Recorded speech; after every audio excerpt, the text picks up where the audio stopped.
You're a great bunch of guys. Who are these guys? A bunch of guys in a tent making s'mores. Just banging chicks and eating cabbage, you know. I think they're so funny. Well, I'm a comedian. You know how I am. I think they're funny. Well, I'm funny how? I mean, funny like I'm a clown, I amuse you? Who cares? We're starting a TV show. Okay, the show started. Come on in, everybody's here. Start the show. No way. Friggin' way. Oh, no friggin' way. No friggin' way. No way. Hey, everybody. Welcome to another episode of No Friggin' Way. We have a very exciting episode today. Very special. We have a very special guest today. Kristen Carney, welcome to the show. Thanks. No one's ever called me extra special unless they were referring to my intelligence level. But thank you. You're very welcome. It is a beautiful day outside today, so thank you for spending it here. You know, you could be anywhere in the world, but you're here. I can't really. I have no money, so I have no choice. Yes. Fair. I'm actually here because I don't have a home. You can stay here all day probably and have some snacks, you know. There's a couch.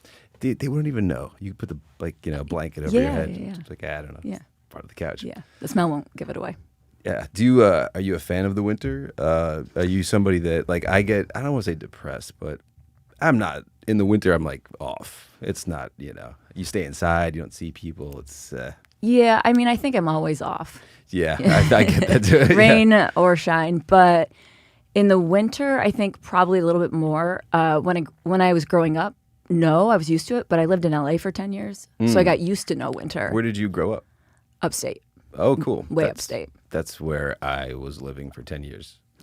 So I moved back last year. I was in Plattsburgh. I don't know if you know where that is. Yeah, It's like near a Canadian border. So Yeah, you're way up there. So you were in LA for a while? Yeah. That's cool. I've thinking about going check it out. I don't know. I hear such mixed things. It's like either the most horrible place or it's like the weather's nice, but it's still kind of a horrible place. Well, the weather is nice because it has to be. Yeah. Like, LA is so ugly. Yeah. No one would ever live there unless so there was aesthetically, sun. it's not. Is it like? I mean, there's beautiful spots, but Right. it's essentially just one big plaza. There's 7-Eleven, a shitty nail salon, Yeah. and like the worst pizza place you've ever tried. It's like, wait, how could it get worse it's than before?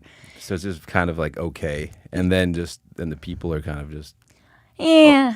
yeah. I mean, you know, Everyone's kind of trying to be famous, in some way. it is cliche to an extent. I don't want, I don't Yeah, hate on yeah. it completely. Yeah. But when you talk to somebody, if I was important, I wouldn't have experienced this. But when you're not that important, It's like who are you? It's all about what do you do? Yeah. It's all that, right? but when you talk to them, they look right to your ear. It's almost like your eyes, like you have wide set eyes or something, but you're like, my eyes are here, Yeah, not yeah. here. It's like shark eyes or something, but they're looking past you to see if anyone more important is there. Wow. And I mean, anybody is going to be more important than me. So, yeah, so it gets a little bit old. But if you have self-esteem, which is hard to come by in my lineage, then it's a good place. But if you're on the more neurotic spectrum, Yeah, it gets old. And Yeah. no, I could imagine that. Yeah, it seems like a place to try, but only for a certain amount of time. Like it doesn't seem like a permanent spot. But I've some family that moved out there. So well, I think I left just in time to not be there as an old-looking person. yeah, So I'm starting to get older, and I'm like, Yeah, well, New yeah. York, that makes more sense. Yeah, Like, you yeah. age here quicker because it's so rough and stressful. And in Yeah. LA, people would be like, oh, she's not Yeah. getting Botox. yeah, I would start yeah. to look like that person. yeah. Then you're like, that's not me. Yeah, I they're don't like- want to become. They're that. like, is that a real human? Yeah, We yeah, have never yeah, seen one of yeah. those before. Exactly. Yeah. So yeah, I mean, so you mentioned confidence. Yeah, that's something I struggle with sometimes as well. And I feel like it's a balance, right? Like between being authentic and being like, some people are just like blindly confident, right? Like they're just like you're like, ignorance is bliss, and you're like, wow, like you're jealous of them sometimes. Oh, yeah. You're like, Yeah.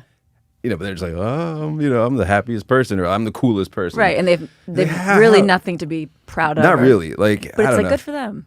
I feel like But, if you've experienced enough people in the world, you're like, all right, there's a lot of good-looking people, or whatever it is. You're like, you're not, you're like somewhere in the middle, but there's always people better. So it's like hard to be like blindly confident. But then you can't just be like this person with no confidence because you're sometimes like, oh, I'm aware of the whole world, so therefore I'm nothing. But then it's like you want to be just a nothing. Right. Well, I have this like weird balance where it's like I think I'm the best, but also the worst. Exactly. Yeah. It's like deep down you're cool. Deep down you're a good I person. can be the best. Yeah. Yeah. But like but then you're like, but I suck. I get in my own way. And I'm like, I'm not at that level all the time. Like, but so if you're just like aware of all your flaws, then you know that you're not a perfect person. So you can't. It's weird to portray a perfect person. You know what I'm saying? Like. Yeah. It's just what sucks is like for you, does it get in the way of your life? I know for me it has. Probably in some ways. And it's sort of hard to balance, like, especially if you like comedy here and there, like, what is your persona? Like, because like if you are like, because you want to be like, you have to be like, I am a legit, person to pay attention to. Like, I'm here to entertain you or whatever, but you can't be like, I'm the shit. No, but then they hate you. But you have to have enough upper hand. Yeah. Exactly. If you don't have hand, exactly, they're going to eat you alive. It's all like leverage, kind totally. of. And so it's kind of like you have to be like, yeah. So I did substitute teaching for a little bit, and it kind of reminds me of that. We kind of have to like take over the room. Yeah, to be like, hey, everybody, listen up. And that's kind of like the vibe where like you have to like, not just earn respect. You have to like almost demand it in a way because like they're not going to necessarily give it to you, but it has to be in this like way. So it's a weird thing with like self-deprecation, which is good in comedy, but it's maybe not good all the time in real life. So like it's like, I don't know. You can't be like chiseling away at yourself, but you can't be like so full of, I don't know. Yeah. Well, there was a study, this is on my other Instagram, I posted a while ago. So you got multiple Instagrams. Well, it's the one for my dating business. No, that's smart. I'm trying to get into more of like separating stuff and organizing it. Keep it all like different because it's hard to have one audience, Yeah, and I'm also kind of ashamed of really? It's like I kind of hide it, but not really. But yeah, in a video that I posted, I think this summer, I looked at something. It was a study, and it was about bosses. I don't know. I'm gonna say it like an idiot, but bosses essentially get more respect if they have just a certain amount of self-deprecation. Mm-hmm. Like they get, they're more liked. They're better employee. Exactly. You're more of like a human. You're more relatable. So, but they're probably like so strict with like a sprinkle of self-deprecation, and I think that's probably good. What I always recommend, because I do teach dudes how to talk to women, and if you want to use a little self-deprecation, I always say to deprecate about something positive about yourself. It's like when you apply for a job and they're like, what are your weaknesses? Exactly. Like, I can't stop working hard. Right. right. Off like, the clock. Yeah. Right. Yeah. That's actually smart. Yeah. You can't be like, I don't know, something that's going to be like a red flag. Exactly. Yeah. So it can humanize you a little bit. So it's like rather than starting at 0 with someone and going down to 50 when you self-deprecate, you're starting at 0 and almost going up to like 25 because you're self-deprecating about something good. Yeah. And I think that is kind of like how you want to portray yourself. Kind of like, a regular person, but like not a loser. Right. I think an example for a woman would be something like, I always have to have my nails done. Okay. That's not the worst thing. Yeah. It's it's grooming, but it's also a little self-involved. Yeah. So I'm putting myself down a little bit in the sense of like, oh, I'm kind of high maintenance. Yeah. But also I care about my appearance. Yeah, exactly. I don't know if you can tell. I never like translate to camera, but you look stunning. Thanks. And I only started this because this guy that I dated in LA, he was such a like LA dude. But if I went out with him and didn't have any nail polish on, he would be grossed out completely. And I mean, he was definitely not the marrying kind, but since then I've been obsessed with. Was it like if you had like chipped nail, or was it just like if you have just regular, he was upset? He would probably not like the chipped. Yeah. But I would be driving like a maniac from, I'm in LA and I'm painting my nails in the car driving, going 70. Yeah, it's not safe. And then I've got my, the maybe traffic heater on, blowing my nails dry, but. Nails are, I don't know. Nails are kind of like a cheat code in terms of like aesthetics. Like they pop. Like I was like, oh man. Like I look at my stupid hands sometimes. I'm like, my hands look stupid. No, not so that. I just feel like they could not like that. No, those are some stupid looking hands. Not me personally. I just mean like you just see hands with nail polish and they look cooler. I don't know how to describe it. Well, girls, I mean, even yes some of the and no. even some of the guys are like, all right, this guy's got he's the type of person who can afford to wear black nail polish, and that's not my thing at all. Yeah, I'm not a fan of it on the dudes. No, but just the fact that it's any polish, that's the only one that can maybe work. But yeah, I was not a fan either. I had a roommate, and then all of a sudden, like at some point, he decided to start doing it, and then it just, I don't know, like we smoke a blunt or a joint, he'd pass it with his little hand, paint the nails, and I don't know, maybe it made me feel things I wasn't ready for. But pretty boring. I had like one birthday, and I got 3 piercings at once. And that was the most extreme look I had. Wow, I got 3 piercings No at once. way. Cool. Which ones did you do? Well, just on my ears. I went tongue, this thing, and then eyebrow. So Okay, it was like yeah. I did one. I was like, oh, that didn't hurt at all. I can see you having go. that look, whatever that look is. I don't know. Is Yeah. it like an emo pussy look? Like, Yeah, like- I was like, this isn't me. What is this? So I Yeah. don't know. The tongue, I was like, and then I don't know. How long did you have it for? Probably like 2 or 3 years, maybe. Pretty Okay. short. I think I got like a job, and then we're like, take out your tongue ring, and then it heals in like a day or something. But it kind of wasn't me. That's kind of like some other douchebag. Yeah, I mean, you go through your phases. Yeah. I was like, I don't know. I don't have any tattoos. I don't know. Do you have tattoos? I have one tattoo, Yeah. and it's just of it's my mom's handwriting because she passed Nice. away. And Nice. Yeah. I've never had any like thing that would like mean anything. I think that it would just be like some gimmicky thing. I'm too ADD to like. do you love anyone? I think that's a problem. You don't love anyone enough for. Like, I'm not a no. tattoo. I'm not I'd be a. like our parents and like fan, but it'd be kind of like they would hate the tattoo more than the message or sentiment. I think, but Yeah. I'm not saying it can never happen, but just so far I've been like, I'm so glad I haven't. Well, you can feel when tattoos are insincere on someone. Yeah, And they're forced sometimes. Like I just needed to get one, and then it's kind of yeah. clip arty or something. I don't know. Yeah, from like 1990. Yeah, like somebody like they were like, oh, there's a sale on tattoos. They're doing tattoos for 50, and they're like, oh, I'm gonna go get. I don't one. want to sell on No, tattoos. I want them to be overpriced. If Yeah, anything. exactly.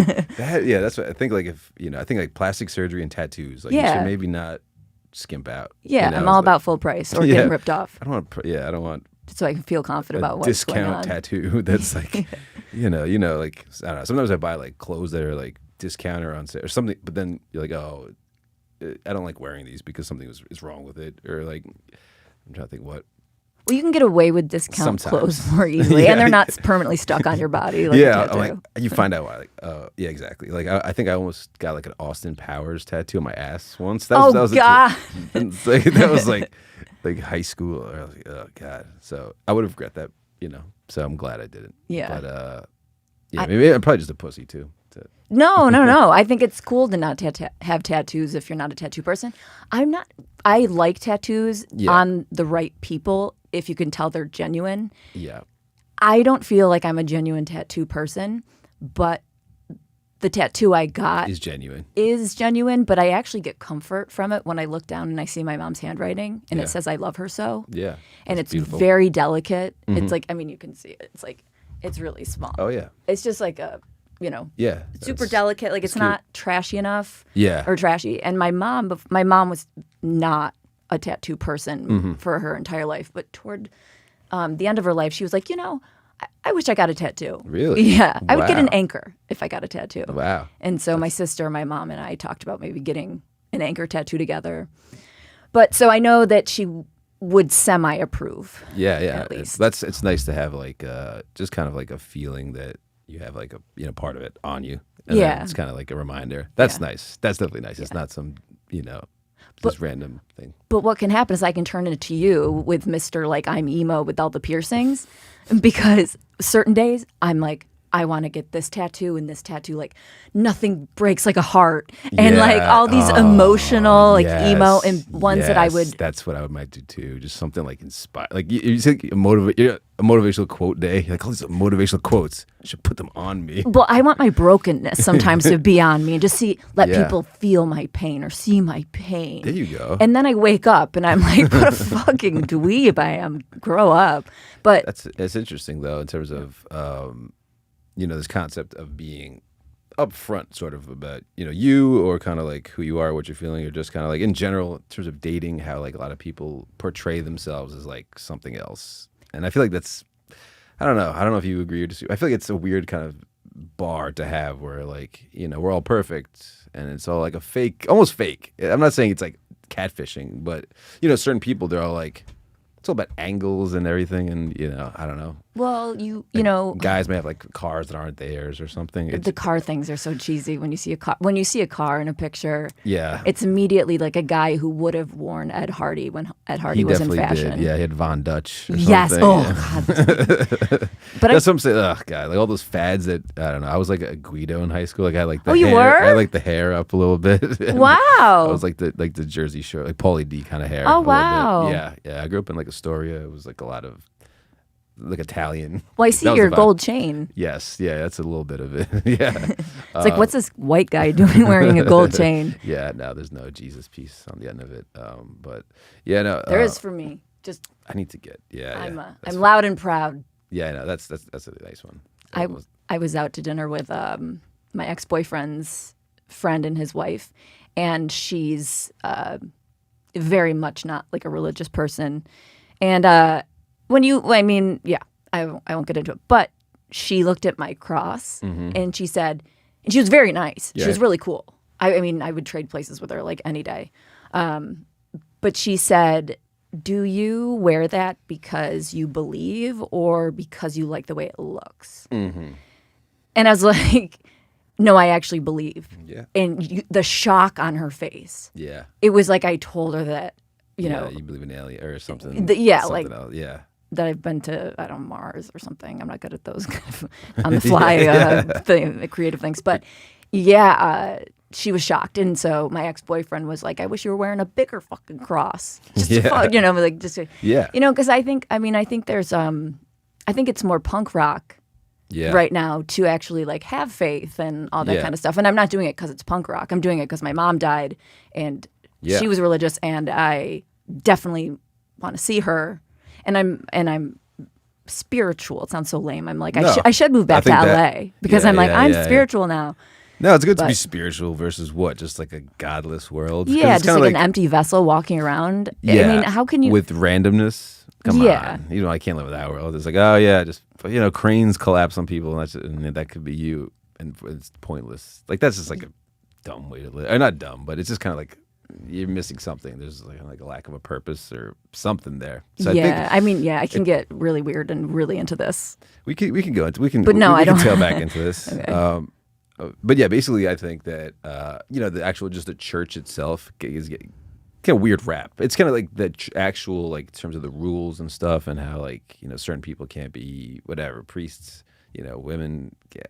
I feel like, but it's like if it could be like adapted a little bit, I feel like it could bounce back. Yeah, I'm a traditionalist. Yeah. I'm into misogynistic things and keeping the women at home. Yeah. I mean, it's easier for me. Yeah. No. I don't want to be a priest. That's a big job. That's true. I just want to wear the habit and walk around with the cross and be like, hello, child. I feel like I've been to church a few times somewhat recently and You've been to church recently? Yeah. But the priests, they were not from here. They couldn't understand them. They're very thick accents. Well, you don't listen in church anyway. Who's going to actually listen? I listen if the sermon is good, that's where it's at. It is. That's just like an inspiring thing. If they can do it the right way. If they can nail a sermon, it really is like, oh, I'm an adult because I'm understanding this and I'm listening. Whereas when I was a kid, a good sermon versus a bad sermon, I wouldn't know because I never listened. I hated the homily. There was just like the long part that you don't know. Everything else is on its time. You're like, I know how long prayer is and how long the communion. And the hellos. Yeah. We got to go through the let us praise. We got 3 more. Yeah. I was an altar server for like 2 years, which was fun. Yeah, and I don't want to say the cliche thing of like, did you get any action? I got, because it's cliche, but actually, did you? My first girlfriend was sort of through that in a way. Well, that was the opposite of what I was thinking. I was thinking you were saying my first boyfriend. Yeah, no.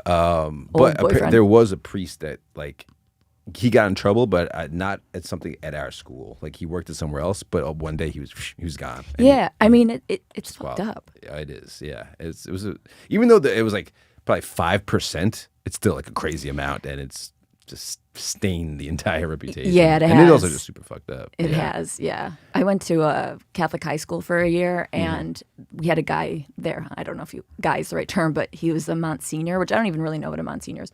But his name was Monsignor Sewell, and he was this really old man, and he would be in, like the very formal thing, and he was in a wheelchair and very frail, and like they'd wheel him around and be like, "Oh, Monsignor Sewell, he's so sweet." Turns out, total perv. When he could move out of that wheelchair, he was doing this thing and that thing with his thing. What? He was doing it then in the wheelchair times? No, when he was a bit out of the wheelchair. Yeah, But now that he was in the wheelchair, he was, sweet little like.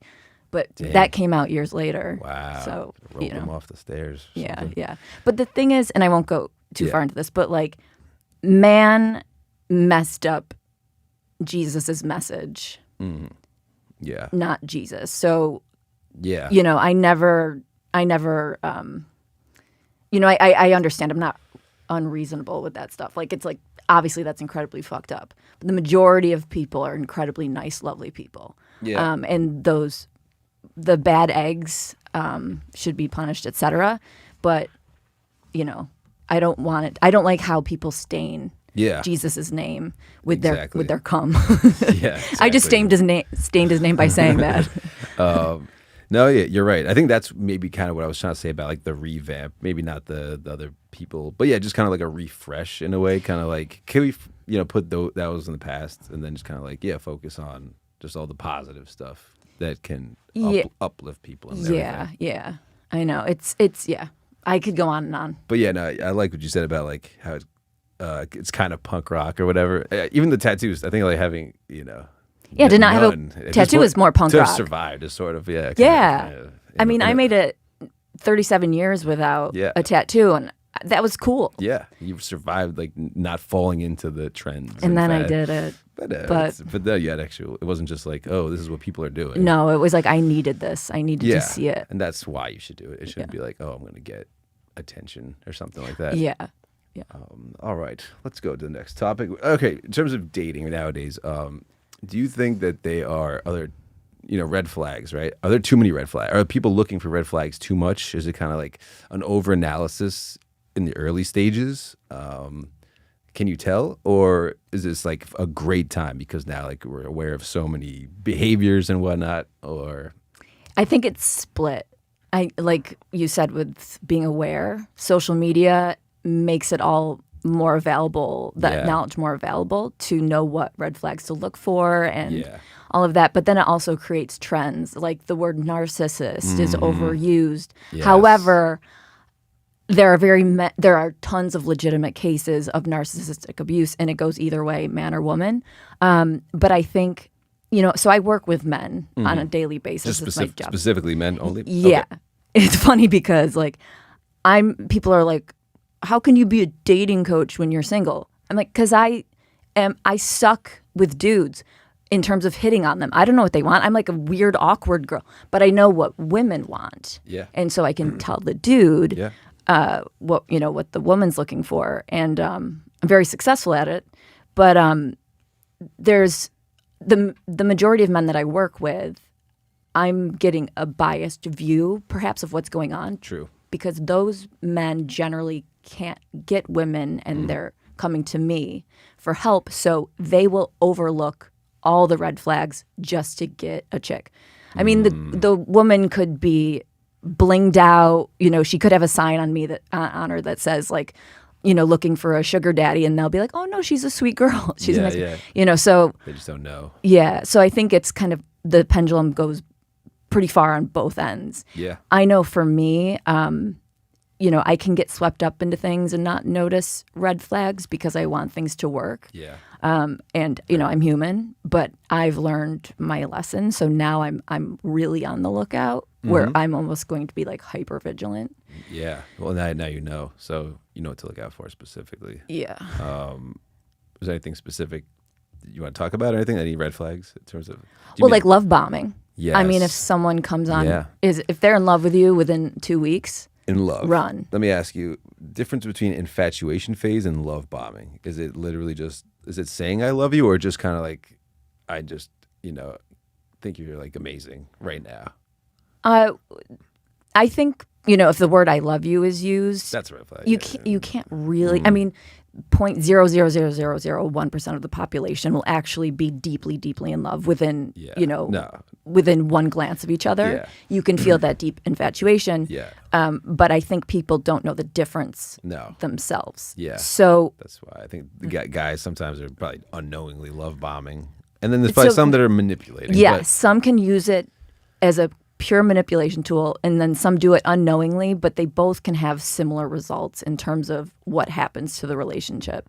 And when it's done intentionally, it's so nefarious and it's so awful that it can it can kind of land you in like the wacky bin or the loony bin. Yeah, because it really fucks with you, and there's like an actual like methodology to it in a way. It's like, what you do is you come across, as the love bomber, you come across very insecure. So you have an insecure attachment style, or you tell them you have an insecure attachment style. You're very codependent. You're so in love. You've never met anyone so amazing.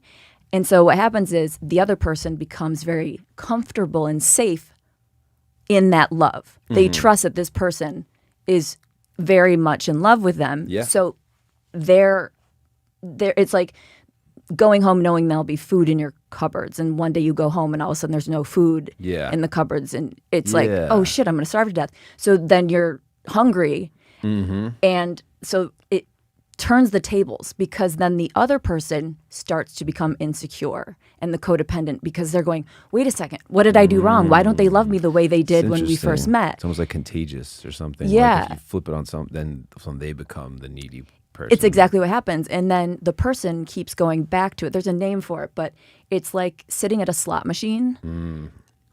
You put your quarter in, and most likely you're not going to hit. Yeah. But once you do hit, the chemicals, the dopamine in your brain goes so out of control. It can become so addictive that it's like getting off of heroin. Love bombing can put a person in the position of becoming so addicted to that love that they're then going through actual withdrawals. They're not getting that next hit of dopamine. Yeah, it's that safe, or like they say, heroin's like a blanket, like a warm blanket or whatever, that safe feeling. And that's probably like, you meet someone, they're like, this is my love. It's comforting and stable and consistent. It's going to be there. And look how great I am. It's kind of like you're talking to somebody and you're like, okay, we're having this moment. But in your mind, you're planning 4 weeks ahead. You're like, all right, there's a concert 4 weeks away. We're in this thing, and it's going to be that way. Because this, energy that's being thrown, kind of like thing. And it can be kind of like startling or kind of like shocking if it just changes like that. And and there can be lots of reasons why things can change like that in relationships. The ick, that's a big thing now. Like I heard someone. People get the ick, which is So that's the thing. As guys, like as a guy, I'm like, you don't want to be like, I don't want to say putting out red flags. That seems like you're trying to hide them. But you don't want to give the ick or kind of just ruin something. Is the ick something that would be? The ick is you do anything that ruins that the girl can never see you the same again. That way. Yeah, you do any. People. They'll fart or do any, or just like one. That's my Yeah, one of them was like, his hat blew away in the wind and he chased after it, and that was it. So that's why it's like hard for dating. Like, wow, this bar is so crazy high. Where if you do anything that's like not super cool, then that's you're like, absurd. But so it's this weird thing where like, once you start getting older, you're gonna be like, I don't care if their butt crack is showing at my grandfather's funeral. Yeah, and that's good. That's I'm comforting. desperate. Like, I don't care what he does. When I was in high school, I did have so many icks. I didn't date anybody, and people, like the guys in my grade, I was from a really small town, but they would ask if I was a lesbian. I was like, no, you guys are just boring. Gross. Yeah. I mean, but I used to get like the weirdest icks. So if I thought I had like a little bit of a crush on a guy or thought he was cute-ish, and then I saw him like turn his head, and it went like for a second, I would be like, "Ooh, gross, boys." That's so. Maybe it's just a younger thing. Maybe just because like that's kind of the vibe. They're like, you literally look funny once. You sneeze weird. Or I was out. Like, that's it. Yeah, that's all. That's tough. So that's a tough. Yeah, it's a tough existence. But I think as you get older, I don't know. Like you said, you get desperate, or like if it's just kind of like you get more mature, or you're like. It's tricky, because like you don't want to sell yourself short kind of when you're dating or whatever. Be like, I'm not going to date some loser. I got should be focusing on other things. And yeah, no, it's tricky to kind of like play your hand because there's a lot of, I don't know. There's a lot of people that like, like in their 20s, they're like, no, I'm not dating anybody because they just want to like play the field and try to get the most successful people they can get. But then that probably doesn't work out. And then you're kind of like just dating some other way. I don't know. But perfection, like you mentioned it earlier, perfection is, I think, one of the biggest dating killers out there. Because, and I'm not saying people looking for perfection, but people presenting themselves as perfection, because what we connect with is a human being, right? And human beings are innately imperfect, flawed. We are blemished by just being born. We're not perfect, and so I've witnessed this. It's like guys will come to me with their profiles, their dating profiles, and I make over their profiles for them, and it's like, every answer is perfect.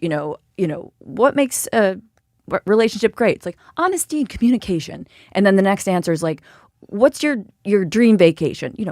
Going to Greece and, ending in on the Amalfi Coast. Okay, perfect answer. And No. That where are you human? Where are your perfect flaws? Because it's kind of suspicious, right? Yeah. So it's like I connect. I mean, I know I do, but you connect with people over being freaking human. And so like vulnerable. Yeah. So you can't be perfect in every answer. You're a robot. You're a one-dimensional cardboard cutout of every other guy on an app. So you want to be like real. Focus room answer. Yeah. You're like, oh, this is an answer that will be like, oh, I'm safe, or like nothing. Right. So you want to be bold, and you want to say something that no one else has said before, and like you can call out like you're like in one answer. You don't have to be like that in every answer, but if like if it says like don't judge me if, and your answer is something like I don't know, something like I was a germaphobe before COVID made it cool, like. It's self-deprecating, kind of not in like a super positive way, but like you're calling out a flaw. You're being human, and it's like, oh, okay, this person is an actual person. Yeah. We might have an actual conversation. Yeah, and I think basically if you just have someone that you are like at least recognized as like a authentic, somewhat authentic person that's vulnerable, and it's not like this super guarded thing where you're like, what is this? Like, it just seems like very non-authentic. Like, let's just interview each other. And everything turns into a job interview. I teach and how which to is the fakest thing of all time. Like, who do you lie more to than your like doctor and job? Right. Interview. I mean, and usually you're not turned on in your interview unless like I don't know, it's the opposite. boss is super hot. Yeah, you're like, I think this quarter. Financials and stuff are not gonna.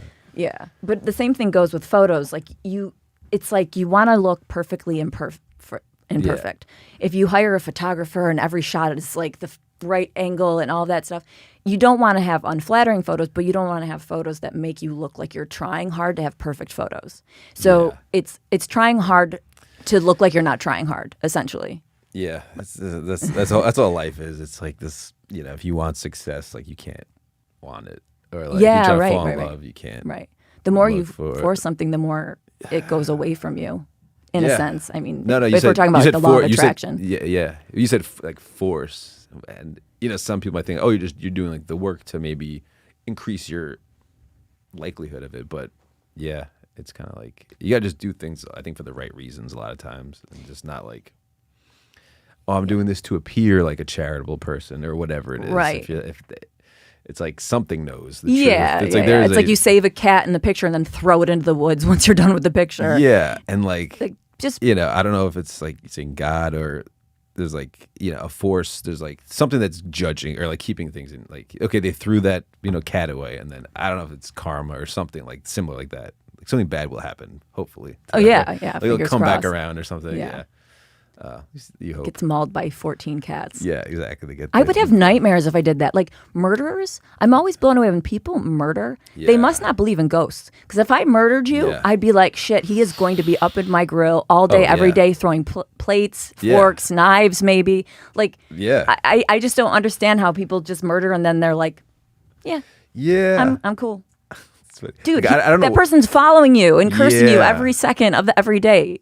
Yeah, there's a few things like that where like I don't know what I believe, but I'm not gonna mess with it. You know what I'm saying? Just in case, in case it is real. Like I'm not gonna taunt the ghost or like whatever it is. Like no, that can't end well. What are you doing that for? Right.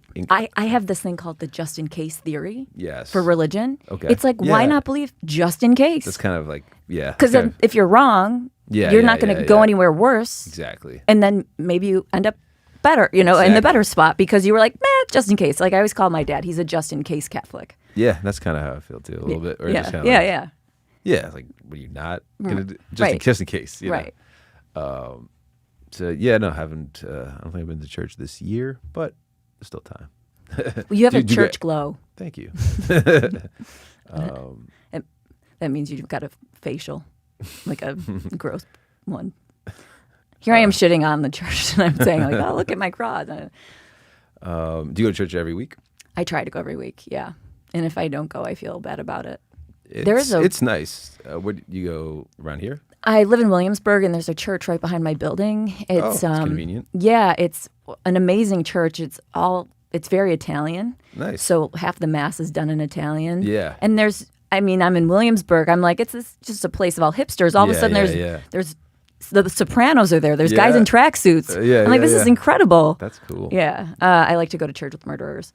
So, when I don't go there, I feel sad. But they have it's so cheesy, and I never thought it'd be this person, but they have such an inviting atmosphere. And so at the end of the mass, he's like, where's everybody from? Any birthdays? Very integrated with the that's why I think audience. I don't know what you call them. Congregation. The worshipers. Yes. That is part of why it is kind of it is nice. You go and you see people that are like together in community, and you're kind of you're kind of like not safe, but like not edgy people that are trying to say that I look like the most edgy person in there, which is not saying a lot. Yeah, exactly. And that's kind of nice sometimes, especially like if you're in comedy and stuff, which is it's all edgy people. You're like, just nice people. That's nice sometimes too. Yeah, I think like like with family and stuff, it's like it's good growing up, like kids and stuff. I don't know. Yeah, stay in school. God's watching. I feel like I'm pulling you to like my side. I'm making you say these things. You don't have to say these things. No, I think it's true. I just am like, I am not, just going to church all the time. I'm not saying there's anything against it. Christmas we go and whatnot. And, when you do go, especially like, it serves the same purpose in my mind of like meditation or like, you can think. I find that you can think in church also sometimes. Like the priest is talking about whatever. You can have your own thoughts, or you can just like separate from whatever your world is in this thing that's supportive. Yeah, it's like you commune together with other people. And if there's a chance that prayers are being heard, that's a good spot. I think maybe listening more in that spot. I don't know. I just thought of, but one time that my faith was rocked a little bit was I was an altar server and my bike got stolen outside when I was altar serving. There is no God. Right? You got your bike stolen? Yeah. Oh, it's the lowest of the low. It's Satan. That was a sad day. Yeah. I was like, what kind of bike was it? It was a Harrow. It was like a BMX bike with pegs on it. Oh, shit. And it was a sad day. Yeah, I mean, you think you're doing something good. You go out, your bike's stolen. Yeah, like, wow. I got a bike stolen when I lived in Chicago. I was doing a stand-up show, and I actually had a good set, and I was just starting. Yeah. And so I was feeling all cool about myself, and then I walk out, and just the chain was left, and there was a video camera of the sidewalk because the place next door was a tattoo place. Mm-hmm. They had discount tattoos. No, I'm kidding. But they had it on video of the guy, and I've never felt so violated. Really? The guy walked up to my bike, just snipped the thing. Oh, my gosh. And this was a long time ago, so I learned you get one of those, like... Yeah, you can't be cheap on that. Yeah, no, you have to get the real... Because I'm from a small town, no one steals anything. Yeah. Except your soul, because it's so lifeless. That's it, but... But no, church is it exists. It's there for everybody, and go to church, folks. I feel like the church lady. Yeah. Do you remember the church lady? Are you too young? The church lady? No, I don't know who that is. Oh my God! Wait, who's the church lady? SNL classic character. No, Dana Carvey. No, I don't think I've seen it. Well, isn't that special? Okay, no, I haven't heard no, that. I've heard that how old voice. Are you? I've You're heard young. that voice. I'm not that young. I'm 36. Okay, well, yeah. I mean, then you're just lame. If you don't know the church lady from SNL. I know that voice. So maybe I have seen that character. I don't know that era. I didn't watch SNL as much. The good era, yeah. when it was actually funny. Yeah. You're like, you know what? I'm going to skip the funny years. I'm going to wait for the shitty ones. Yeah, no, when I watched, I was like, this is not good anymore. Well, the Dana Carvey, that was like the Adam Sandler, Chris yeah. Farley. Those were the good years. Yeah, I didn't love maybe like the Tina Fey years. No, I did not like yeah, it. like Will like Ferrell. Jimmy Fallon. Will Ferrell was okay, but like Catan and they were at the time I didn't. I couldn't stand him. I actually I enjoy Will Ferrell now. Yeah. But yeah. at first when he did like the cheerleader thing. Yeah. Like Amy Sedaris, or not Amy Sedaris, Amy, oh God. Poehler. Yeah. Not the biggest fan. I did not like them back then. They're No, okay it feels- now, but nah. I don't know. There's something disingenuous about them. Yeah. Maybe I'm just jealous because they're Maybe. successful female comedians. But and no, Chris Farley was better. Those days. of course. Yeah, It's yeah. why can't people be funny? I know. now? What is? Yeah. I mean, there's a few. Yeah. But the whole humor kind of changed. Like what the whole. Yeah, group. but I even feel like if it didn't change, we don't have it's like there's something missing. Yeah, I think the pieces to create those people doesn't exist. Yeah. 'Cause now I don't feel like a boomer, but now maybe they're on their phone or something. They're not just being crazy. Yeah. I'm a fan of boomers. People are going to hate me on this podcast. I'm like, I love church. I love boomers. I love misogyny. Yeah. Hey, once you Maybe hit a like certain age, you're like, fuck it. I am who I am. Yeah. And I don't love misogyny. I'm kidding, obviously. No, if anyone thinks I'm serious, obviously, She's kidding. I have but- certain, there's a certain time and place for it, and it's in Yeah. the kitchen. But I mean, other than that, I'm not a proponent of it. Yeah, I think it's at some point, like as you get older, if you start to cling too much on like the new like college speak, then you start to feel disingenuous also, even though it's Oh, like, really? Or I'm kidding. Yeah. I mean, but yeah, I mean, there are even terms we talked about narcissists. I mean, gaslighting, that's a popular term now, but that is an interesting concept as well. That kind of like has become more mainstream, which is I feel like everybody uses it. But now it's more like it's like psyops and just kind of like, oh yeah, people are trying to deny stuff and make the other person seem crazy. Yeah, so you have to be aware of it. I mean, that's anybody. Yeah, that's the way a lot of people debate today is by gaslighting. They just call Yeah. you names or make you out to be a bad person, and then you're crazy, and that you're crazy for thinking something when there's actually fact behind it. It's just wild to me that truth, is considered hate. When it's like, no, it's just truth. That doesn't. There's no hate behind it. It's just literally tricky. being honest. It's politics and semantics. Yeah. It's a balance. It's a tricky balance to me. But I just think people's priorities are so out of whack. It's like just be a good person. It's not that hard. And it's not up to the people. I feel like sometimes it's like I don't know who's making everybody fight. I feel like it's kind of like It's the government. maybe People be like, "You're crazy. She's crazy." Yeah, like Conspiracy I feel theorists. like yeah. They're making But I us- think people just That's how you they weaken. divide. That's how you weaken Yeah. a country. Yeah, you split them up into everyone's little identities. 'Cause Yeah. then nobody's the same because then you're just like we're all different. Yeah, we're all against each other. So even like we're both lesbians, but you're young You do lesbian. have I'm a older. lesbian haircut. If you shaved a little bit, Yeah. I'd be like, oh, if I was a lesbian, I would go for you. Hell yeah.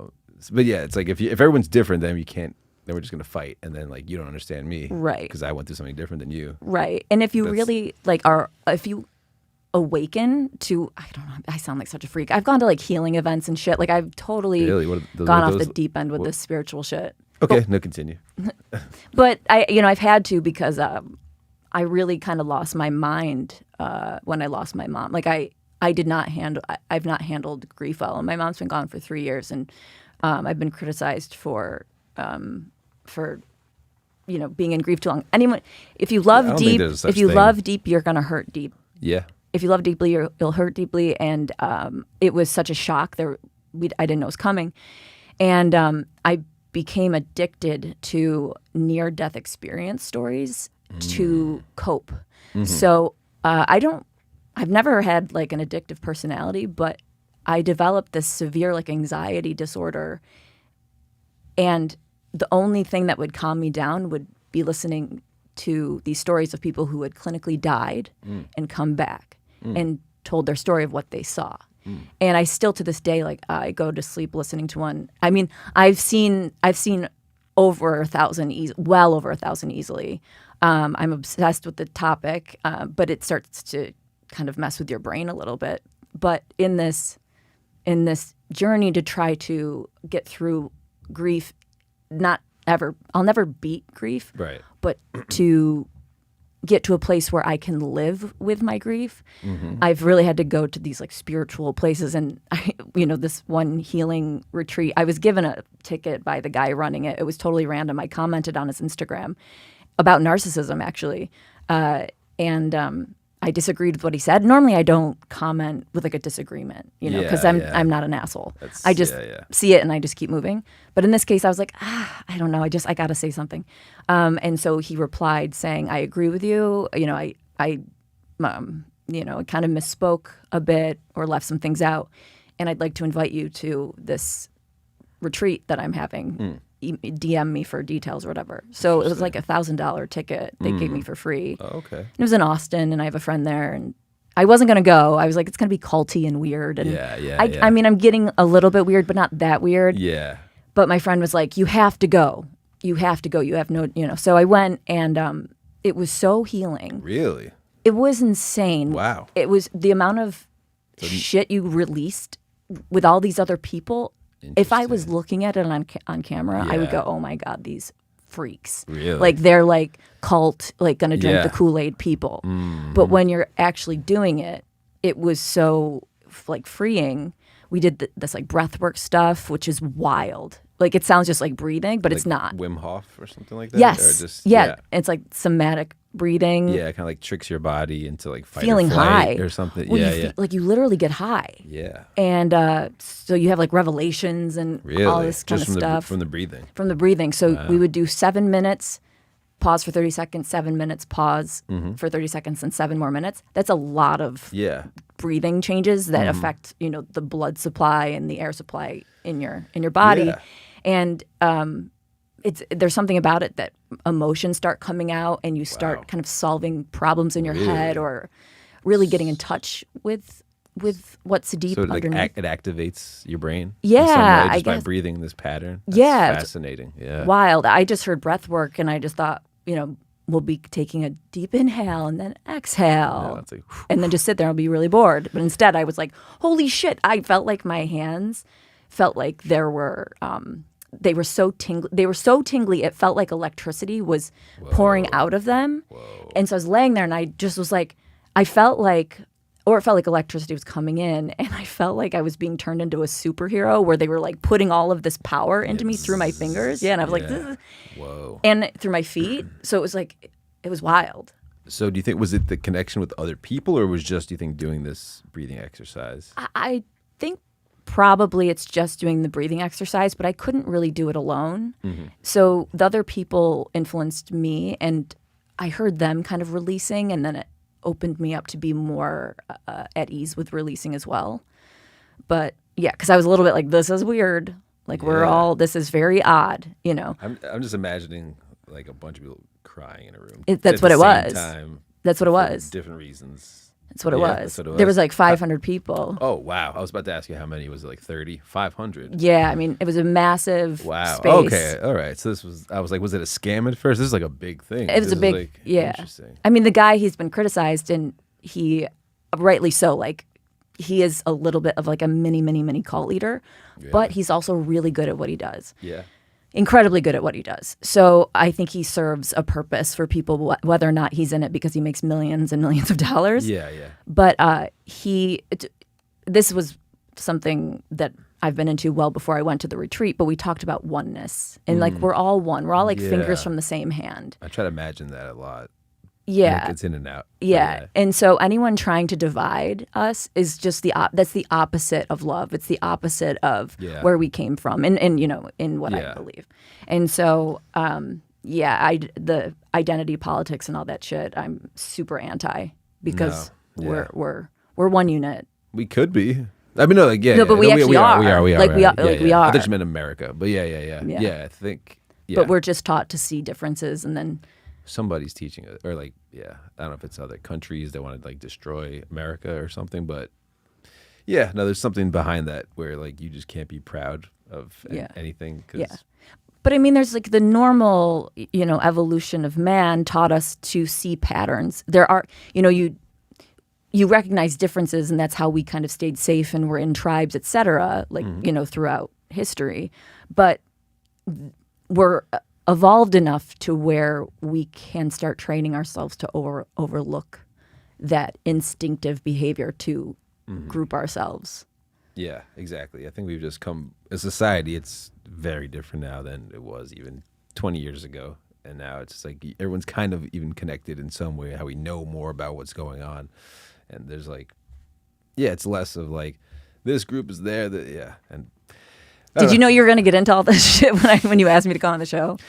Yeah, kind of a little bit. Or like I was hoping it would be. So this is awesome. Yeah, I was like, it might be silly, goofy time where we could get, into some actual. I'm like a pseudo spiritual person. This is not Cool. real. I'm trying. But no, it brings me comfort. No, it's better than just dick jokes all the time, Barely, but yeah.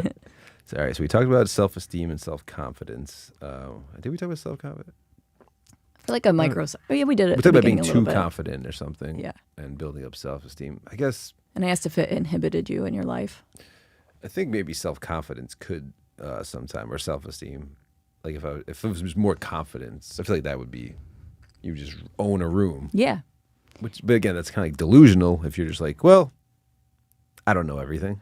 So how can I don't act like? But I think you know can it all. own a room without having to be delusional. I think there's a balance. It's just having it's basically, I think what it is going back to the spiritual shit, like aligning our chakras and our energy being like on point, having it's easier said than done, but it is. You're right. Yeah. But when you lift your vibration or your frequency, it's not that you're super confident. It's just that you have this lightness about you that people gravitate toward. Yes. And so you could hate yourself maybe here and there, but if you're in the zone where you meditated and all of a sudden you're like, I feel like light and, I don't feel burdened right now.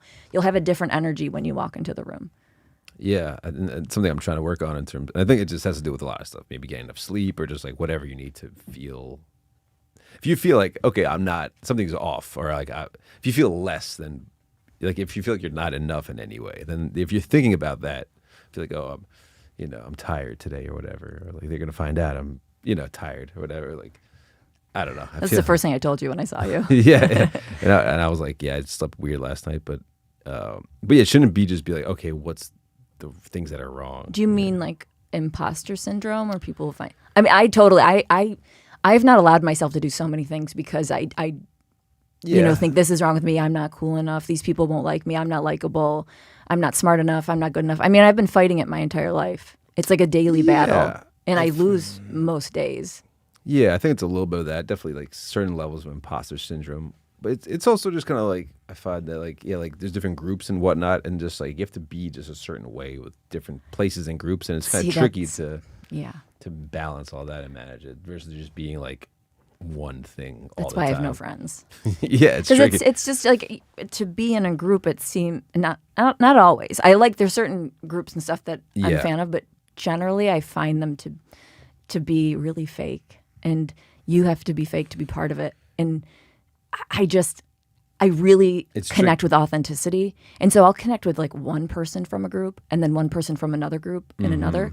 So my friends are all people just plucked, the most authentic person plucked out of their big group. And then I make them like my friends, but they're all, unaware of each other. Yeah. So I don't have like a group, but I have friends. But that's what makes sense to me in terms of like, I'm not gonna just join a group and I follow their entire ideology. Yeah, it's like mini cults. It is. It kind of is because you're like, this is what we do. Right. We don't do this. And this is what we think. We listen to this music. We don't listen to this. Right. So you're like, and this is who we like, and so this like, is who you can't like. Kind of, yeah. And like we don't listen to that or watch that music or like movies or whatever. It's just like very like. So it's hard to find conformity. It's I don't want to conform. I don't want to. Yeah, it's like some people they're blessed and they're like at this other. I don't want to shit, whatever. Like he was like a dude that like could buy his outfits and entire personality in like a catalog. Like skull rings. He could wear that. He's got the metal vibe and aesthetics, and it's kind of just like but like that they listen to metal only. So like if you like any other style, then it's like, what are you doing? Yeah. You're not accepted anymore. Yeah. So it's like, do you want to have to abide by that, or just be like a regular person that has regular interests. And Yeah, I know. The other day I was watching Seinfeld, and I'm obsessed. Seinfeld's another one. Some people hate even. Oh, I love Seinfeld. I love Seinfeld too, but some people here, I don't know if they're trying to be like edgy or What? something. That nobody's here right now. But some people are like Seinfeld sucks. They're like, Well, he's a hack, or just even the show is not funny. Oh my God, And no, you're no, like- no, no, no, Then no. you'd be like, all right, come on, like objectively, Yeah, I'd be like fuck off. and I can't tell. Like a lot of people are contrarians. They just like to say the opposite, and like, okay, I get it. But if I get everybody's the contrarian thing, you Yeah. know, but like when it's absurd. I mean, Seinfeld is objectively a funny show.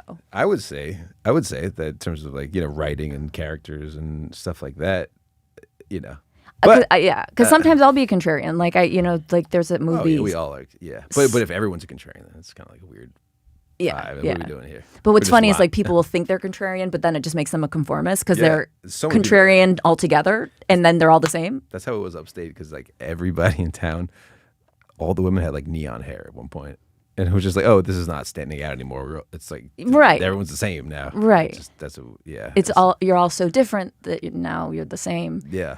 And that's what I mean when I say like it's kind of punk rock to like not do that shit. Yeah. And to not get the tattoo and to go to church, like because everyone else is saying everyone that, else like, is what doing do the you do? opposite. Yeah, kind of. You know? It's like you have to be ballsy to like have this, other outsider thought. Right, to be a free thinker and think for yourself, critical think. Like So it morphs. Everything changes. What is the the overall thought? Yeah. And then are you with that or against it? And Well, I saw this video. It was from the '80s, and it was some punk band, and they were punk rock, whatever, literal punk, and everything that they were saying, their views were the polar opposite of the people who look like punk rock now.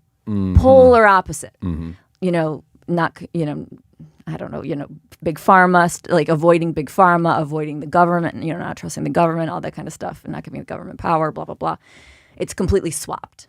It's incredible how things swap like that. Yeah, nothing is consistent. Even just like it's just kind of like a vibe. This is the opposite. I don't want to go with what I'm supposed to. What they're trying to make me determine. Yeah, I just got to push back against that kind of control. Right.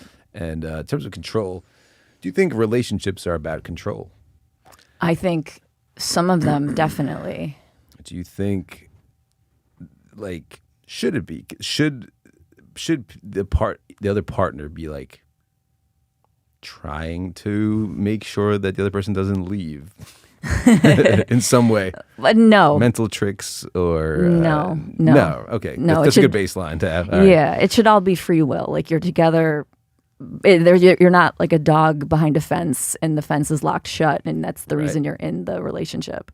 Yeah. That. So Ooh, that was interesting how you said that. 'Cause I felt that before, where I was like, yeah. all right, yeah. we moved in. Now or we're something. stuck. Yeah. Or it's like it's harder to get out, or like it's gonna be awkward. Yeah. I Well, had a relationship where like my girlfriend's mom was my boss or something, so so this is gonna be hard to. It'd be hard to get out of this in some way because that's there's not a consequences. smart move.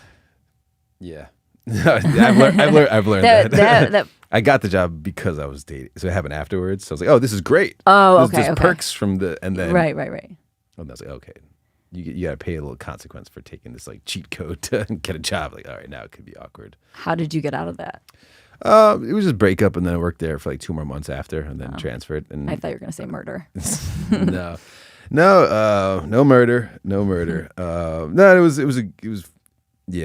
it was a fine time. It was like a 4-year relationship. But yeah, it was one of those kind of things where you're like, I don't know if this is going to end in like a marriage or something. So then like, what are we doing? Right. Type of thing. Right. And I think like, and I have this thing where like, I date somebody and then they get married right after. I think that's Me one of too. those like good luck Chuck scenarios where like, I'm good luck Chuck. yeah, I'm telling it's you. like, yeah, it's kind of how it is. Like, The nail polish guy, he got married right after me. I felt like 3 of them happened. I'm like, all right, Yeah. cool. Yeah. I'm like, what happened to me? Because I'm like, am I moving on? And then like they're engaged 6 months Yes. later. But I'm like, maybe that's all they were looking for the entire time. They wanted. Yeah, and you weren't giving it to him. And I wasn't gonna be that. I wasn't trying to get married Right. or that soon or something. And some people like they are like they're like, all right, I graduated college. Let's get married. Doesn't matter. Yeah. And I was like, I don't know. But that. All right, how do you feel about this? should you try to change your partner in any way, or do you just accept them entirely, or is there like compromise, or should you? Yeah, I don't know. I feel like sometimes I'm in them and they're like. Well, I heard this couple talk before about feeling like their spouse wasn't. They weren't good enough for their spouse, and they both looked at each other that way. Like, I'm not good enough for you. I'm not good enough for you. And so it was almost like rising tides lifts all ships, in the sense that if you don't want to feel insecure around the person, but I do think people should always be growing. So it's not that you want to change the person and the core of who they are, but help them become the best version of themselves. So they may change from maybe they're more shy and can't ask for what they want, and their partner aids them along in learning how to do that, and vice versa. Things like that will be for the better, but you won't say, I'm going to break up with you if you can't figure out a way to ask for what you want. Yeah. I think, Yeah, I think it's about, I think when you said grow, that was kind of like a good term because, you can grow. That doesn't mean you're trying to change any specific thing. You're not saying like you're not good enough. It's kind of like we can grow. Like this can evolve. It's not like we're here and then we just kind of like hate each other until we can't do it and we find flaws. It's like you have to remember that people grow and learn on their own timeline. So it's not that they're not trying. It's just their learning curve may be different than yours, and to be tolerable and to remember the good things about that person and the reason why you fell in love with them in the first place, or that you wanted to date them in the first place. And because what ends up happening is we get so stuck on something that annoys us that every other good quality goes out the window. You lose the spark, whatever. Got it started in the first place. Yeah, because you're just focused on like, oh, he leaves tissues everywhere. That's my co-host of my podcast. She gets annoyed because her husband always leaves tissues with like tea mugs or something everywhere. Yeah. But those things, that's such a minor thing compared to how loving he is or how great of a listener he is. Yeah, it's way down. The tissues start to outshadow all of those bigger qualities. Yeah. All of a sudden you're just surrounded by tissues, and then you're like, that's especially me near my drawer where I keep my bras. Not today though. I didn't use any tissues, as you can tell. I forgot where I was going with that. But the spark. Yeah, it's tricky to keep the spark alive. To be like, because it's like a dress that you've lost the spark first of all, but then you kind of have to do something to like. When you feel like you're forcing the spark, then it like kills the spark even more. Because then like we're in rocky waters, and if we do something now, if we don't build the spark, we're fucked. So then that puts this whole like high pressure that you need to like concoct some fake let's go on a weird trip, and then it's like, what are we doing here? Yeah. No, I've been. Well, I know with like an ex, like he would get like short-tempered easily, and I wanted him to be happy, and I would just make sure I like wore something really like attractive, or made sure the apartment was really clean or something. I mean, I shouldn't have done that completely, but it wasn't to like necessarily like keep the spark, but it was just to like show that. Interesting. I want you as my boyfriend to be happy. So if you like me hanging out in the apartment in something that's like not big giant sweatpants and like a gross T-shirt that is from volleyball when you were 14. Yeah. Just wearing something that's loungy but just cuter. Or something because it's like I see what you're saying. It's not doing things your partner appreciates. Yeah. And then they'll appreciate you for that. Yeah, it's almost like a love language in of itself, just to put an effort of some sort, especially if they're like, it's not like, I have to wear makeup all the time because he's gonna get mad. No, right. But it is this thing where like you said, love bombing, kind of like infatuation phase, where there is a different amount of effort you're putting in there. I'm not saying it's guys just trying to get laid, but just kind of like when you're in that beginning phase, you're like, I'll do anything for this person. Oh yeah, whatever. I'll drive there to pick them up because I don't want them to get their shoes wet. Yeah. That is an unsustainable amount of, effort. So it's going to fall off from that crazy high level. Yeah. So, and sometimes that's all it is. People don't know where they are, but they know when it's not what it was. So it's like, oh, And you can both feel it. It's kind- like a well, unspoken thing, maybe something like the white elephant in the room. Yeah, a little bit. And I think I don't know if you say in your podcast or so somewhere where you talk about overthinking a lot. Oh, yeah. And, I'm aware. that's me a lot. I just can't help it. I overthink everything.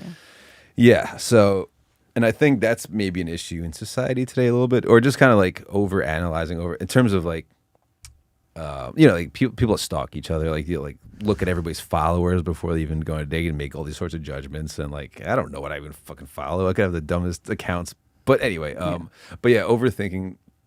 And like I have trouble nowadays with text messaging. I have trouble texting and just communicating that way, in a way that I'm like putting exclamation points. I'm kind of like making sure that it's not, I'm coming across as like sometimes I put like a regular thing and then someone's like, is everything okay? It's like, I just didn't put 10,000 exclamation points in it. I know. Do you know what I'm talking about? Yes. I mean, this is the Seinfeld episode. They were way ahead of the times. Was it? Yeah. Which one? Elaine is going out with a guy and he's at her apartment. Someone calls and they want to tell Elaine that she had her baby. And so he wrote on a Post-it note, so-and-so had their baby. And Elaine was like, why isn't there an exclamation point? Why isn't there one at the end of this?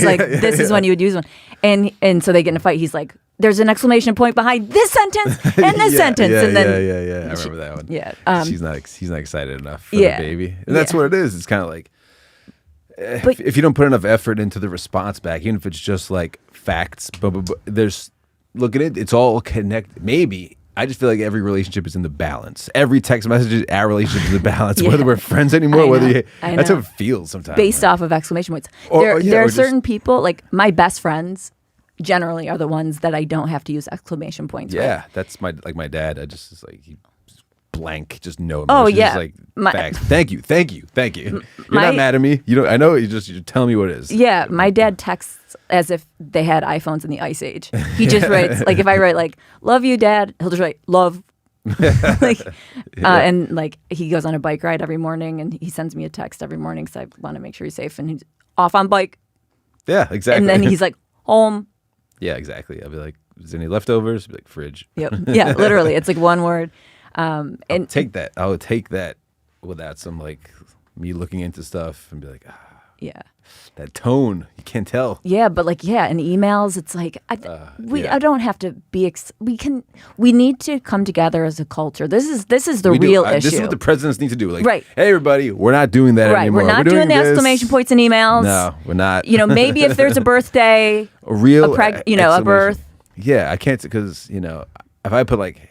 I think even like today, you put hey. Right, it's like, it could be like if it's just hey. Yeah, it's either hey or it's like hey or like hey guy. So it's. I know where it's so tricky. Yeah. And if you put a period, that's now the period. passive aggressive. Oh, that's a big. So yeah, I'm doing dashes now, just in case. It's like yes, period. Like, because one word answers. That's the thing in relationships. If you're getting a lot of one word answers, they're mad.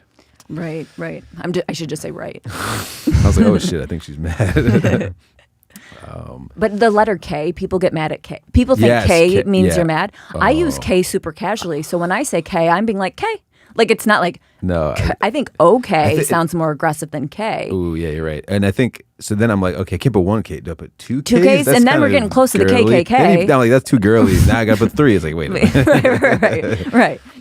So yeah, it's so stupid. It's also dumb. It is so dumb. All right, we'll do a quick rapid fire because we gotta get out of here kind of soon. Do you think that? I guess if someone young person, if they're trying to date today, and let's say they're in college, right? When do you think they should start looking for like a partner, like a person to marry? Do you think like you should date in college and then just like live your life, and then like in your 20s start to like, or I don't know? Do you think? Yeah, I'm not the type of person who's like, you shouldn't get married and, just be an independent woman and live your life and blah, blah, blah. Because I did that for a long time and now I'm really unhappy because I'm not married, I'm getting older and I wish I had a family. So it's a huge regret for me. But I do think for the majority of people, your 20s in college, you're 18, 19, 20, 21. Yeah. That's, I think, personally way too young to find your partner because your prefrontal cortex isn't even fully formed. Yeah, I think we're getting younger as we move. Like a 35 or year old is different than it was, 20 years ago. Yeah, and like the college person is a child still. Yeah. So I mean, like I'm like a 30, 31, 32, 33-year-old proponent now, but when I was 30, I would have never gotten married at 30. Really? Yeah. But now that I look back, I'm like, I should have maybe looked around 32, 33. And I was in a relationship at the 8-year relationship when I was 33, but I just knew it wasn't the right thing. And I do a bit about like how like trying to get out of it. So like looking for that moment, you know, for them to, looking for that moment to be able to break up with them. You need like a thing to push you over the edge. And I would be thinking like, just hit me, please. Like, give me a reason to get out of this. You know, it was really hard. Did you think they wouldn't be able to like handle it if you broke up with them? Like they might a little kill bit themselves or something, or like a little bit. Not kill themselves, but go off the deep end. But also, it was hard for me too because we were best friends. Yeah, and it's a long time. You get used to that. Yeah, so it's like it felt like a dying puppy in the road. Yikes! It's like, do you shoot it and put it out of its misery? Yeah, and it's like it's not gonna come back to life. Like it's a dying puppy, and having the balls to just shoot it. Yeah, that's what it felt like. The breakup was like. You got to just rip. I just had off. yeah. I felt that way. I've stayed in one relationship, and I was like, thought yes, they might freak out or something, and then you're just in something that's kind of not. You got to put yourself first. But no, it is tricky. Whenever you're younger, it's kind of like I'd be stupid to get married now. Like, what am I? Like, I'm not gonna. Yeah, but when you're older, you will go. I mean, you're a guy, so it's different. If you want kids and stuff, like for me, I am going shit. Like I should have, but I also came across some. I fell for some guys that were not good choices. Yeah. No, they were serious, but they were also not just bad choices. Yeah, so it wasn't that I wasn't looking. It was that I was looking in the wrong direction and the wrong places. But anyway, like if I could go back and do it all over again, I would start looking around 30, 31. Okay. And then get married by 35. Yeah, I was going to ask a second, how long do you think you got to be married or together before you get married? Like 3 years?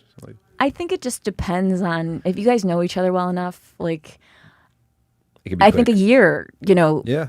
If you're closer to my age. Yeah. That's true. But if then you get married, that takes some time too, and then yeah. I think as you get older too, you just are like, oh yeah, you just know if it works, know if it doesn't. Yeah. There's not this like, how is it going to change? It's kind of like stable. It's more stable. Yeah. You're like, dating it gets harder in your 30s for sure. It's a lot of like divorced people and like stuff like that. Yeah.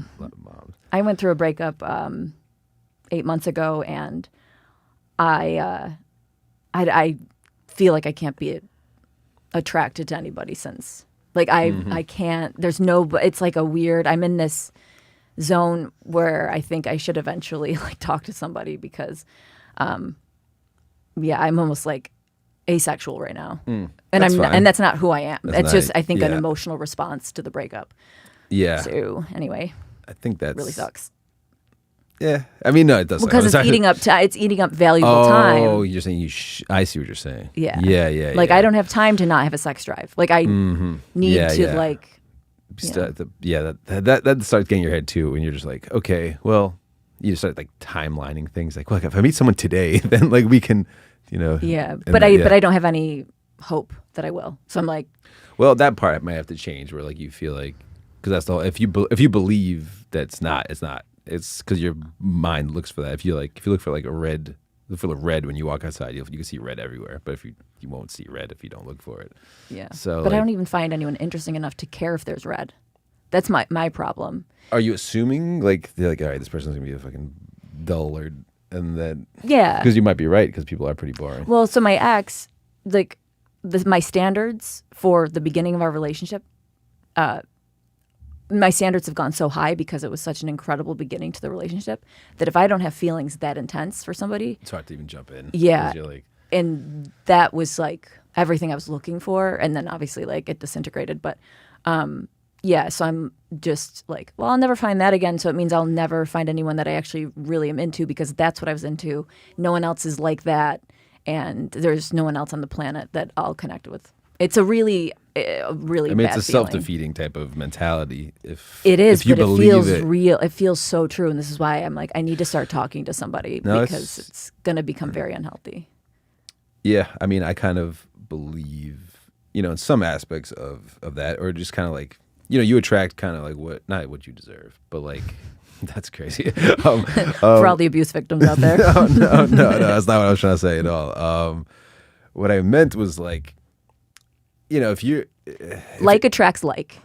Yeah, and like like for me, like I feel like I've been a little asexual for like a few months, but it's more like I don't want to.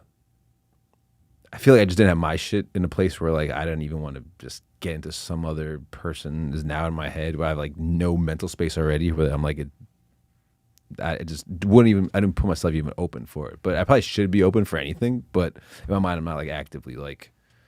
Because I'm like, the person that wants to date me at this point right now, where I feel like I'm not doing shit, I feel like that's... You don't want to be that you want to be a fuller version of yourself. Exactly. Is that what you're saying? Yeah. Yep. And it's kind of like that Woody Allen quote, like, I don't want to be part of the club. That would have me. Sort of, a little bit there. But yeah. Do you know he actually took that quote from someone else? No. I think... Oh, he's not Keep a great going, guy. but I'm... I mean, I love his comedy. Yeah. It's... Yeah. Yeah, sorry. Keep going. I just want to see that... Was it... Yeah. It sounds like a yogi. If I'm right, but... But yeah, so it's just kind of like, but it's not like yeah, it's like your worth is not dependent on who you're with, but you do want to, if you're trying to find someone, you want to find them. Yeah. I don't know. It says him, but I swear I read that it was that he actually he says, no, I got that from someone else, but I could be completely wrong. Anyway. So yeah, it's tricky, but I wouldn't. It was Groucho Marx. I knew it. Oh, okay. Yeah. Yeah, I don't think that you should think that no one's out there, that you'll never feel a spark at all.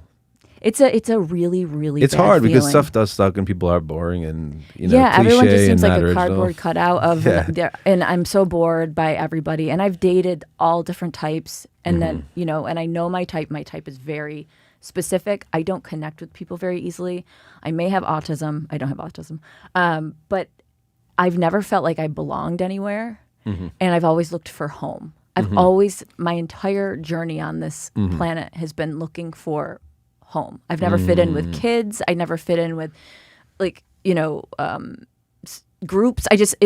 I've always just kind of been a loner, and I thought I found my person, and it was the best feeling in the world. It was everything and more, and so I just know the chances of hitting the lotto, of finding my person, it seems so low. But I'm also a cynic, and this is where I need to change, and go into a higher frequency or vibration, or take advantage of all this spiritual shit that I've been trying to believe in.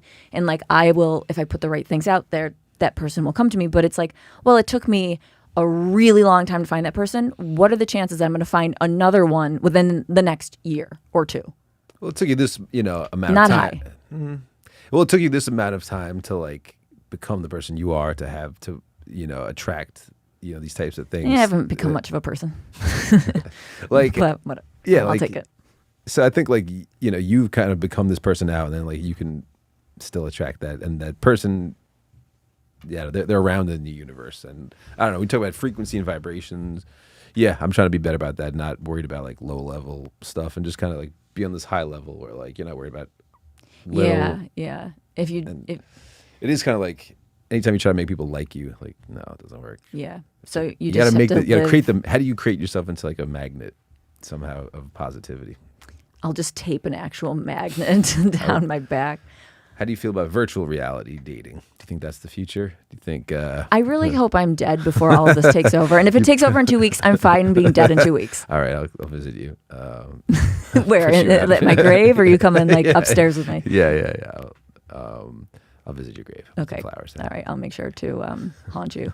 No, don't haunt me. That's for the bad people. So you believe in ghosts? I don't know. You've been haunted. I don't. I believe that.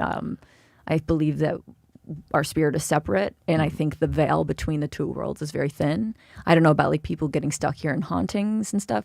I've seen a lot of stuff personally Mm-hmm. happen that is unexplainable. So Yeah.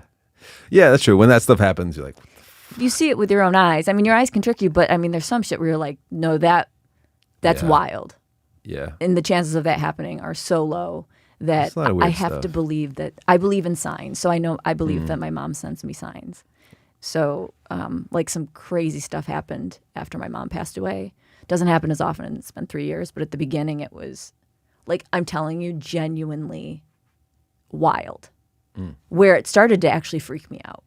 Yeah. And I can said imagine. I said to my mom, like, Mom, can you, like, I'm kind of getting like freaked out. Like, can you stop? But so yes, but not ghost per se. Yeah, I don't yeah. like the term ghost because I Yeah, don't like yeah. to think of a loved one as a ghost. Yeah, I imagine scary, haunting type.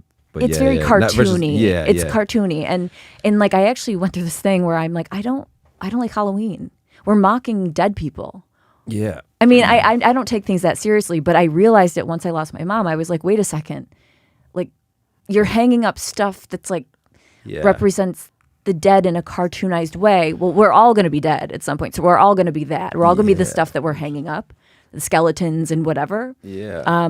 But yeah, it made me look at it and like it's like, oh, it's kind of cringy if you think about it. But it's also, I'm not offended. I don't get offended by shit. Yeah, I'm not going to say don't celebrate Halloween. I just don't love the energy around it. I prefer like yeah.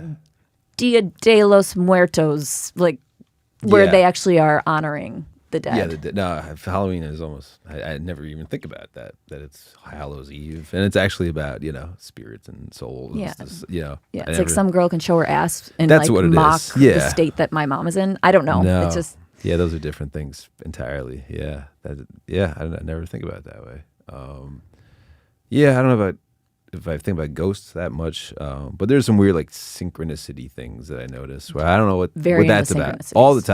All the time. it's a wink from the universe. Yes, but what does it mean? I never know because there's so many. I'm like, okay, Carl Jung is the guy who coined synchronicities, and I think he described them as coincidence. This is how we say Coincidence. I think he was German, so he probably couldn't say coincidence the way you're supposed to. I don't know. Coincidence. He described them as meaningful coincidences. So coincidence with meaning behind it. Interesting. I should look. It's I can hear a word in a song. It'll be on the billboard a lot of times. right. I mean, there's things like that. If you feel like it's a synchronicity, what I've read from like these spiritual gurus and whatnot, if you feel like it's a synchronicity, go with your gut and trust that it is. Okay.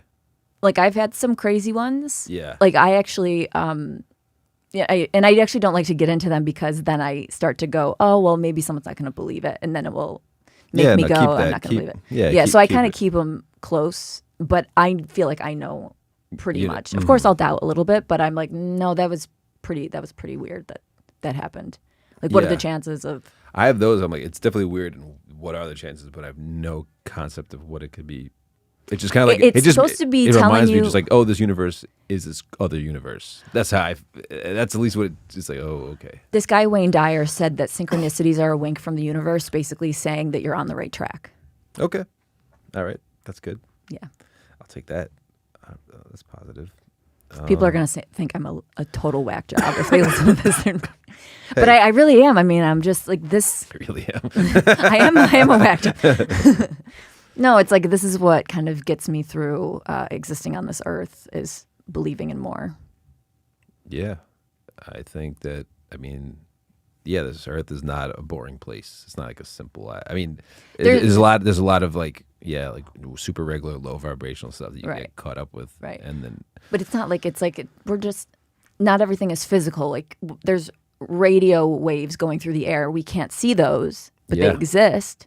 We can't see them though. So there's a lot of things that we can't see that I believe exist that we can't Yeah. perceive with our human brains. yeah. They're not made for it. Yeah. We're not meant to see it yet. Yeah, no, I feel that way. It's yeah, there's other, yeah, we can't see what's going on. There's other stuff going on though.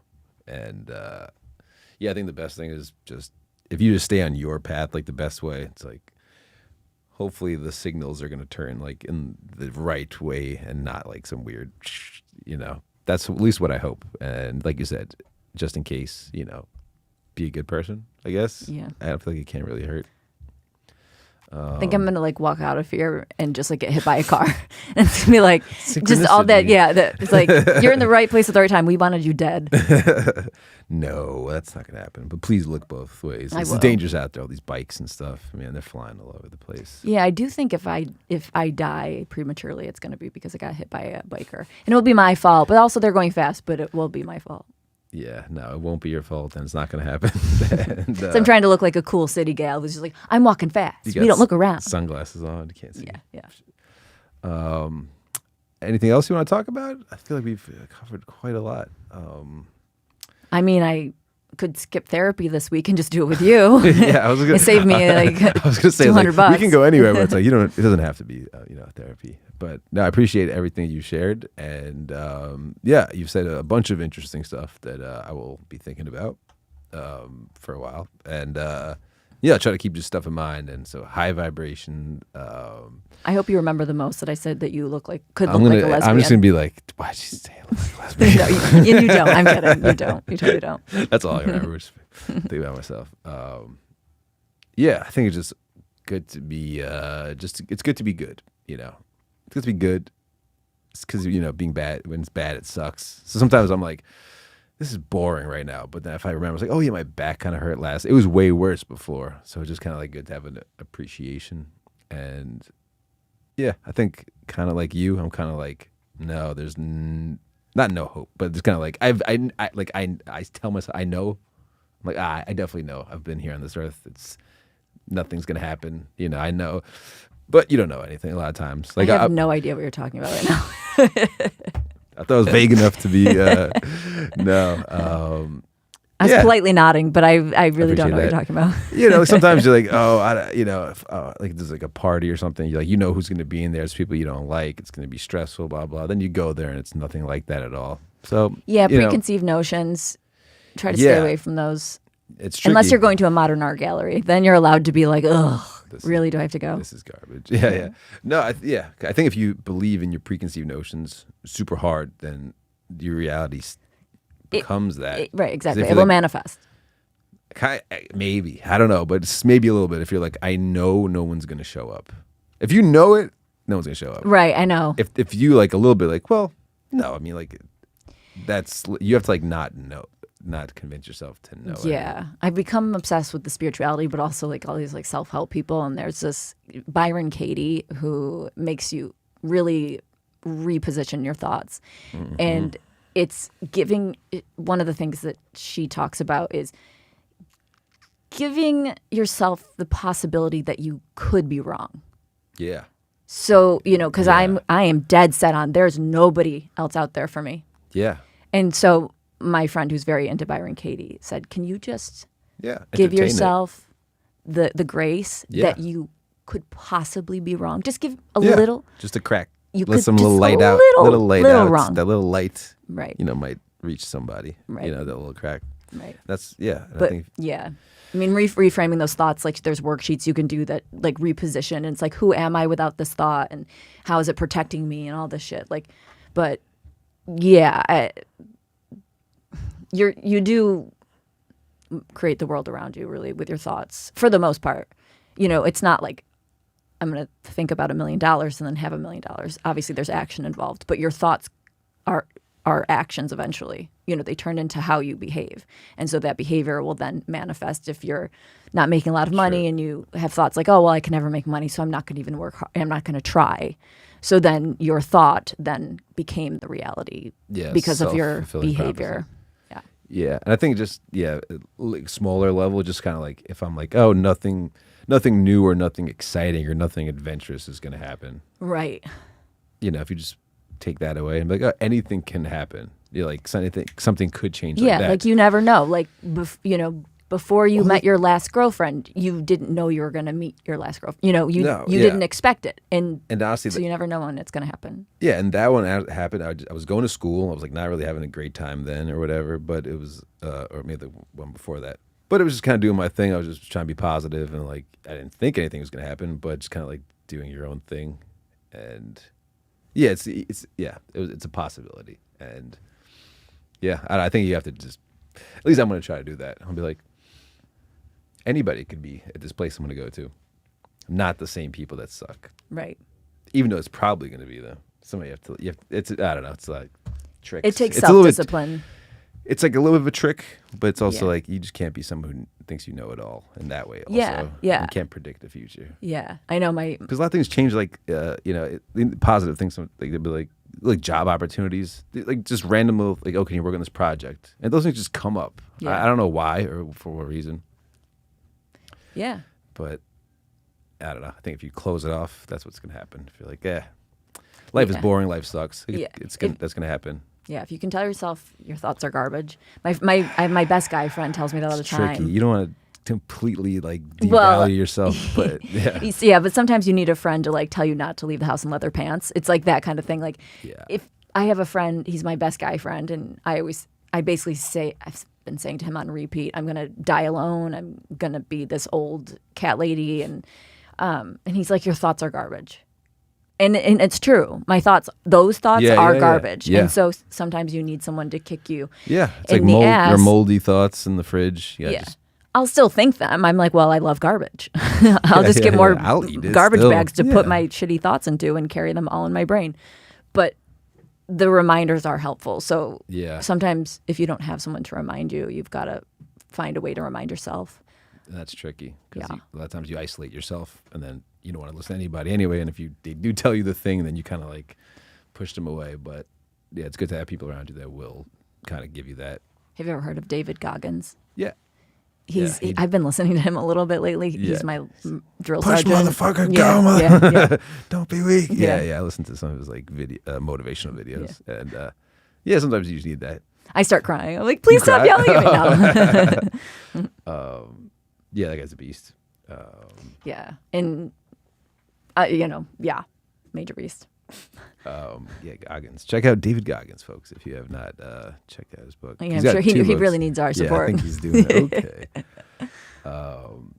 But yeah, that's kind of the vibe of the show, this episode. I appreciate we went on a roller coaster. And, we did. Yeah. This is woo, and then we're gonna meet some exciting people today. We are.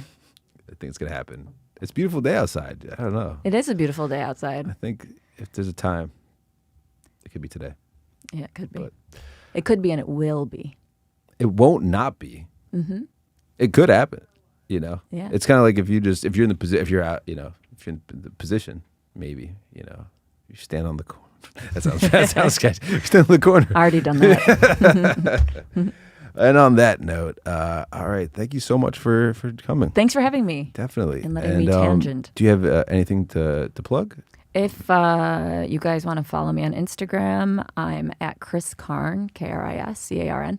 And then I run a show basically once a month at the Grizzly Pear in Midtown. Sick. So if anyone listening wants to come on the 20th at 9:00, very cool. do that. What's the name of is there a name of the show, like the recurring series? Yeah, I call it You Shouldn't Have Said That. Nice. I like that. Is it just a stand-up show? Yeah, just stand-up. Cool. Yeah, but the theme is kind of like, I was hoping I'd have enough balls to make it like more of like a free thinker show. Mm-hmm. But people say wild stuff. Yeah. So anyway, but that's at 9:00 on the 20th. You said 20th of this month. Yeah, Midtown Grizzly Pear. Yeah, it's hard to get people. I don't want to do it anymore. It's hard to get people through, the door to a club. It's like an entire thing. It's not worth the stress. Yeah, but But anyway, you should come. Definitely, yeah, it's gonna be a sick show and awesome. All right, thank you everybody for listening. Oh, and if they need dating help. Oh yes, if you need any dating help, is there a different Instagram for that? Or So my website is kristenandchill.com. It's like, Netflix and chill, like, stupid. I'm changing the name soon, but it's kristenandchill.com. Nice. If you need help with your banter or your game or getting laid or I may hit your you up. dating profile. I might hit you up. It's like, oh God, dating profile. Oh my God, I just got some cringe and shame because that's a whole thing. To how do you portray yourself and even the pictures and oh my God, I overthink so much. Yeah. It's a lot. Yeah. So it sounds like a very useful service. So It is, but I'm kept secret. I'm like a dirty secret. it should be. Yeah. Only a few select people deserve that type of power. But check out the website if you need any assistance. She'll be there to help you. All right, this has been a wild episode. Lots of stuff to think about and ponder. Have a great rest of your day. You as well. Thank you. Thank you.